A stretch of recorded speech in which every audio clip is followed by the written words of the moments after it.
Rage room workers, what's the most disturbing thing you've ever seen? I work at one of those places where people pay to smash stuff with hammers and bats. Most customers are office workers who want to destroy fake computers or couples having relationship drama. Pretty normal stuff. Then this kid, Mason, walked in on a Friday afternoon, maybe 17, wearing a black hoodie pulled way up over his head. His hands were shaking like he'd been drinking too much coffee, but it was obvious he hadn't slept in days. He walked up to the counter and asked for our cheapest package. Said he just needed some time alone with glass and metal. We usually don't let minors in without parents, but he had all the paperwork. His older brother had signed everything. The weird part was his bag. This beat-up duffel bag that looked like it weighed nothing.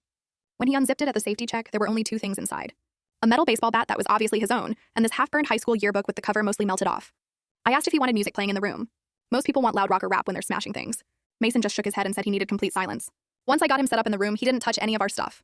We had old TVs, broken computers, dishes, all the normal things people like to destroy. Instead, he put the yearbook on this metal stool and just stared at it for maybe 10 minutes straight. Then he opened it and started reading names out loud. I could hear him through the speakers.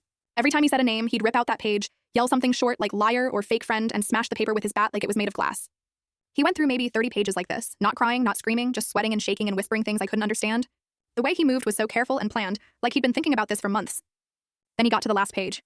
He pulled it out but didn't smash it. Instead, he walked over to our security camera and stared directly into it for 15 seconds. Just stared like he knew I was watching from the booth.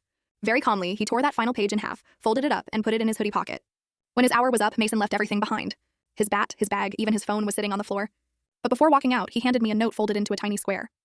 Inside, written in really small handwriting, it said, I needed to destroy who I was in that school so I wouldn't destroy myself.